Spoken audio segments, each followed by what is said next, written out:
Oke, Assalamualaikum warahmatullahi wabarakatuh. Perkenalkan nama saya Lucianawati. Di sini saya menjadi narasumber tentang materi tentang digital marketing. Nah, sebelum saya membahas tentang materi digital marketing, saya mau teman-teman semuanya memperhatikan beberapa cuplikan video yang saya berikan. Selamat ditonton, teman-teman. Works as the head of digital marketing for Amazon. But how did Joey get here? A few years ago, Joey began to see a large number of opportunities popping up in the field of digital marketing. To begin his entry into the field, he needed to understand what exactly digital marketing was and what was so great about it. First, Joey learned that digital marketing was a form of marketing through which you could advertise to people digitally. Digital marketing leveraged different channels like search engines, websites, social media platforms, emails, and mobile applications. It would give marketers the opportunity to interact with and understand their audience better, and to increase the trust in their brand. Digital marketing would also show marketers advertisements to people based on their actions and preferences on the internet, while being less expensive than traditional forms of advertising. After understanding the main concepts of digital marketing, Joey realized there was more to digital marketing than he initially thought. There were also many types of digital marketing.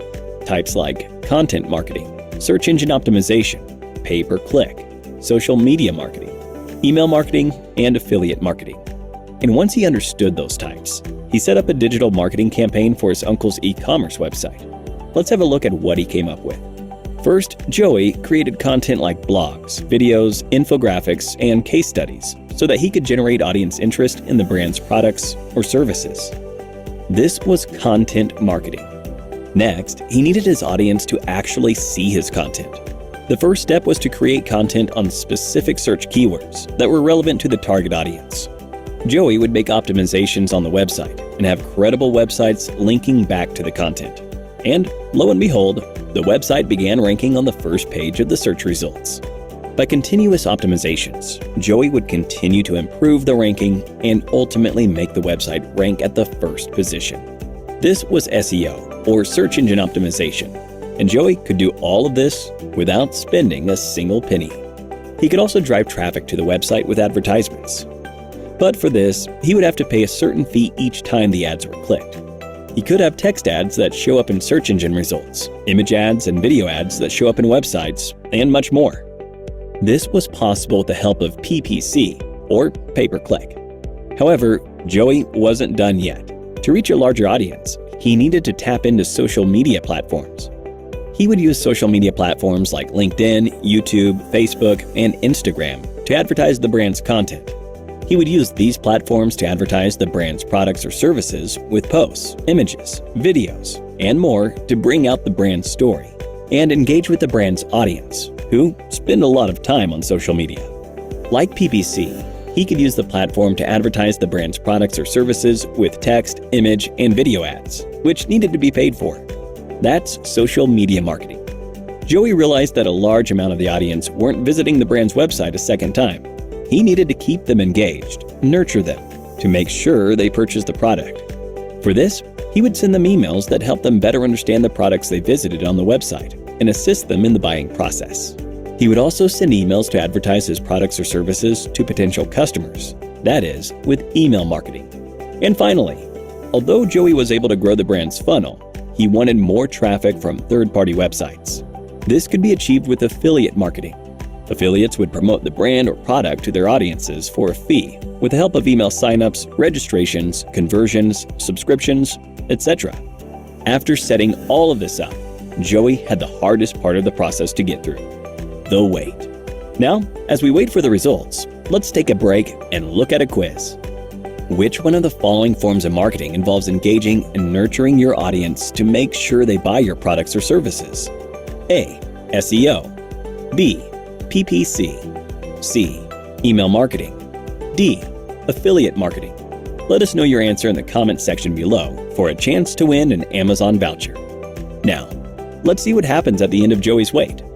Although Joey had worked really hard on each of these forms of digital marketing, he only had moderate success. That's when Joey realized he had to gain more knowledge and experience. So he decided to get certified and get ahead in his career with the help of Simplilearn. He took up Simplilearn's digital marketing certification and got the skills and training he needed to become an expert digital marketer. And now, you know where he is. You too can do the same and grow in your career by clicking on the top right corner. And with that, we've given you an introduction to all the major concepts of digital marketing. Oke, itu mungkin beberapa pengertian dari cuplikan video tentang digital marketing. Nah, aku bakal ngebahas tentang apa sih digital marketing itu. Digital marketing. Jadi, when you hear about marketing, what comes into your mind? Nah, jadi biasanya yang terlintas di kepala teman-teman nih ketika mendengar kata marketing, saya berani jamin itu kemungkinan 7-80% itu mengenai tentang Instagram Reel, terus Google Ads, TikTok, dan lain-lain. Nah, pengertian tadi tuh tidak salah dan tidak juga benar. Jadi ini tuh tergantung seberapa besar kita mau memasari nih dan juga kita bermain peran dalam bisnis kita sendiri karena kan yang namanya marketing itu luas banget ya. Makanya hari ini aku mau menjelaskan tentang marketing. Wait. Oke. Marketing is about solving problems with your customer face with your company face offer. Nah, jadi marketing itu tentang bagaimana kita menyelesaikan masalah dari dari bisnis ataupun perusahaan kita dengan apa yang kita coba tawarkan nih teman-teman. Jadi dengan kata lain, misalnya konsumen kita punya masalah, jadi kita punya solusinya. Contohnya itu misalnya perusahaan Adidas mau membelikan sepatu olahraga dengan kualitas yang terbaik untuk para atlet di luar sana yang baru menjadi atlet Jadi apa yang ditawarkan itu disesuaikan dengan apa yang konsumen butuhkan. Jadi bisnis kita itu tuh punya value-nya tersendiri. Nah, jadi marketing ini tuh upaya untuk memperkenalkan produk kita kepada pelanggan. Nah, jadi upaya tersebut itu biasanya dilakukan dengan beberapa aktivitas. Yang pertama itu mulai dari promosi, terus distribusi, penjualan, hingga strategi pengembangan produknya tersendiri.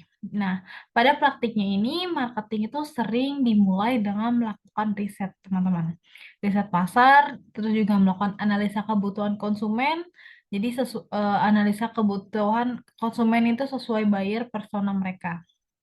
Nah, namun meskipun kedua hal tersebut bisa terus dilakukan tiap hari, jadi kita penting juga nih untuk menggunakan strategi marketing yang up to date seiring dengan perkembangan zaman. Oke, terus selanjutnya ada 4C Diamonds. Jadi 4C Diamonds itu yang pertama itu ada change, customer, competitor, dan juga company. Nah, yang pertama itu ada change. Jadi faktor utama perubahan itu terdapat di perkembangan teknologi ya teman-teman. Khususnya di teknologi informasi dan komunikasi atau TIK. Jadi teknologi itu menjadi bagian change pertama yang harus kita analisis. Jadi dalam sejarah juga membuktikan dampak besar teknologi itu pada lanskap kehidupan manusia itu sangat besar banget. Jadi yang pertama dari hadirnya listrik, kereta api, terus pesawat terbang, telepon, mesin cetak, dan lain-lain. Hingga seperti sekarang ini terdapat internet, digital imaging, media sosial, dan juga lain-lain. Nah, teknologi ini tuh hadir membawa kebaruan sekaligus disrupsi bagi kemapanan. Jadi, bisnis yang tidak siap dan juga yang adaptif dengan teknologi itu dipastikan biasanya tuh gulung tikar ya, teman-teman. Nah, teknologi ini juga dengan cepat melahirkan banyak hal-hal yang baru. Tapi sembari demikian, teknologi juga membuat banyak hal baru, hal-hal yang lama itu cepat usang. Biasanya perubahan teknologi ini tuh turut mempengaruhi perubahan elemen change lainnya seperti ekonomi, politika legal, sosiokultural, maupun marketing sendiri, teman-teman. Nah, jadi kita juga harus nih mempelajari tentang political legal sebuah wilayah, regulasi, undang-undang, dan sebagainya. Jadi biasanya tuh regulasi nih sangat berpengaruh pada aturan main dinamika pasar dan juga bisnis ya teman-teman. Nah, jangan sampai kita menjalankan bisnis tetapi terhambat secara regulasi, teman-teman. Nah, kita juga perlu nih melihat kehidupan sosial budaya tempat bisnis yang akan kita jalankan. Jadi jangan sampai nih produk atau bisnis kita itu tidak relevan dengan segmen yang akan dituju. Jadi kita juga harus nih mempelajari kondisi ekonomi dan pasar yang ada. Oke, yang kedua itu ada customer. Jadi hal kedua yang harus kita lihat ini tuh kehidupan customer. Jadi mereka ini adalah pihak yang akan kita penuhi kebutuhannya melalui produk-produk dan layanan kita pastinya. Dan mereka lah juga yang sering disebut value demander. Jadi kita tuh harus memahami customer sampai pada tahap anxiety and desire mereka. Jadi tidak sekadar kesukaan, terus juga preferensi dan keinginan mereka. Jadi misalnya nih, ternyata customer sekarang tuh lebih seneng selfie dan juga pamer foto mereka di sosial media, teman-teman. Nah, jadi kita misalnya mau membuka sebuah restoran. Nah, coba kita nih memikirkan nih bagaimana cara mereka tuh senang berselfie di restoran kita yang mana itu merupakan promosi gratis bagi restoran kita tentunya. Nah, memahami customer di sini juga sebaiknya disesuaikan dengan segmen yang akan kita bidik nih teman-teman. Jadi customer itu kan ada banyak kalangan ya. Ada dari generasi X, generasi Y, generasi Z. Terus juga mereka tuh memiliki karakter dan behavior masing-masing. Nah, kita sebaiknya nih paham dengan segmen mereka masing-masing. Jadi, buat apa membuat produk yang tidak relevan lagi dengan kebutuhan mereka atau tidak sesuai dengan preferensi pelanggan yang sudah berubah. Jadi, tentu hal itu akan sangat buang-buang waktu dan biaya. Oke, yang ketiga ada kompetitor. Jadi, hal ketiga yang perlu kita lihat adalah kompetitor kita sendiri. Jadi, kita harus nih memahami peta kompetisi yang sedang berlangsung. Jadi di pasar yang sudah penuh, kita harus menghadapi banyak kompetitor, baik kompetitor kecil, besar, maupun kakap sekalipun. Dan kita juga harus nih jeli melihat apa saja yang dilakukan kompetitor tersebut, misalnya kayak inovasi baru, produk baru, strategi baru, dan sebagainya. Dan ingat nih, kompetitor itu seperti kita, yaitu penyedia jawaban atas kebutuhan pelanggan. Jadi jangan sampai kita nih merilis produk, tapi konsumen sudah bergeser ke kompetitor lainnya alias terjadi value immigration. Value immigration. Oke, jadi di sini kita perlu nih rajin-rajin mencari informasi terkait terkait para pesaing lain yang kemungkinan besar akan menjadi lebih kuat atau melemah ataupun muncul pemain baru yang menjanjikan ataupun menghilang dari landscape persaingan. Nah, terus juga kita perlu tahu nih siapa saja yang bakal menjadi pesaing langsung atau tidak langsung kita. Jadi dengan memahami kompetitor dan landscape kompetisi, kita tuh bisa menentukan positioning atau diferensiasi apa yang akan kita suguhkan kepada customer kita. Nah, yang terakhir ada company. Jadi setelah menganalisis ketiga elemen di atas yang tadi, change, customer, sama kompetitor itu, sekarang saatnya kita menganalisis perusahaan dan bisnis kita sendiri. Jadi kita nih harus menimbang kekuatan kompetitif bisnis kita. Jadi kita bisa melihat kompetensi perusahaan, peluang-peluang yang ada untuk digarap, terus yang terakhir ada sikap perubahan pada resiko atau risk attitude. Jadi selain itu, kita tuh harus memutuskan nih model bisnis atau produk apa yang akan kita jalankan. Atau bisa jadi kita bisa memutuskan untuk mengubah bisnis atau tidak jadi berbisnis sama sekali. Nah, saat ini kita berperan sebagai value decider. Oke, selanjutnya ada marketplace. Teman-teman, Marketplace itu apa sih? Marketplace itu jadi platform yang disediakan untuk para penjual berkumpul dan bisa menjual barang ataupun jasanya kepada pelanggan meski tanpa bertemu secara fisik. Nah, biasanya perusahaan marketplace ini tuh menyediakan platform sebagai tempat bertemunya antara penjual dan juga pembeli. Jadi, dua pihak bisa bertransaksi di dalam marketplace tersebut dan perusahaan mengambil keuntungan melalui komisi dari setiap penjualannya. Nah, konsep pada marketplace itu sebenarnya mirip dengan pasar tradisional ya tentunya. Jadi pemilik marketplace tidak bertanggung jawab atas barang-barang yang dijual. Jadi tugas perusahaan marketplace ini tuh hanya sebagai penyedia tempatnya saja bagi para penjual yang ingin berjualan dan juga para pembeli yang ingin mencari produk dengan transaksi yang mudah dan juga cepat. Nah, jika pembeli tertarik untuk membeli, transaksi akan diatur oleh marketplace. Jadi mulai dari pembayaran hingga pengiriman sampai ke tangan konsumen tersebut. Jadi platform untuk sebuah marketplace ini tuh bisa berbentuk aplikasi ataupun website. Jadi semua itu dioperasional di dalam marketplace termasuk pengelolaan website hingga metode pembayarannya difasilitasi oleh perusahaan penyedia marketplace tersebut. Nah, marketplace itu dibagi menjadi dua. Yang pertama itu ada marketplace murni. Jadi kerjasama marketplace murni ini tuh ketika platform hanya menyediakan lapak untuk berjualan lengkap dengan fasilitas pembayarannya. Jadi penjual memiliki kewajiban untuk menyediakan sendiri deskripsi dan juga foto produknya. Nah, selain itu penjual juga bisa menerima penawaran dan harga dari pembeli. Nah, setelah mendapatkan harga yang disepakati oleh pembeli dan penjual, maka pembeli bisa nih mengirimkan sejumlah uang ke rekening yang disediakan marketplace. Jadi, nah contohnya itu marketplace di Indonesia yang terkenal jenis kerjasama marketplace murni itu yang pertama itu ada Tokopedia, Bukalapak, Blibli, dan lain-lain sebagainya. Yang kedua ada jenis kerjasama konsinyasi. Jadi jenis kerjasama marketplace yang kedua ini kan konsinyasi atau bisa dikenal dengan istilah titip barang.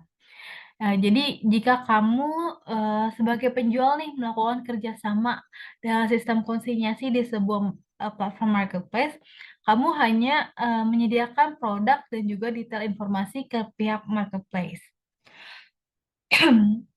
Contohnya, marketplace yang menyediakan konsinyasi yaitu Zalora dan Bribenka.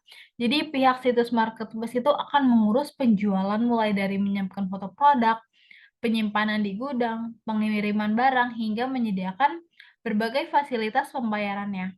Jadi berbeda dengan kerjasama marketplace murni, jadi di dalam jenis kerjasama ini tuh pembeli tidak bisa melakukan penawaran harga karena semua proses transaksi ditangani oleh situs marketplace-nya tersebut.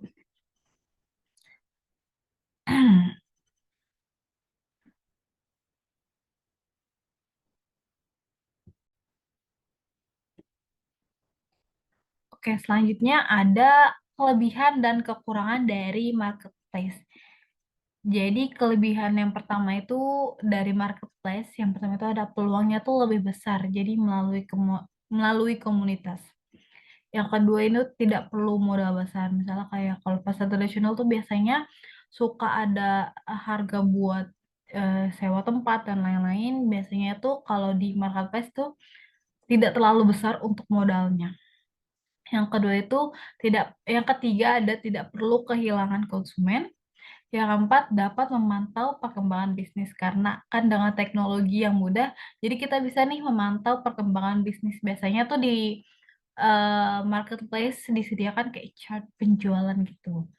Nah, yang terakhir ada fitur dan regulasi online marketplace yang terbaik. Misalnya kayak chat customer dengan mudah, terus transaksi yang mudah, dan lain-lain sebagainya.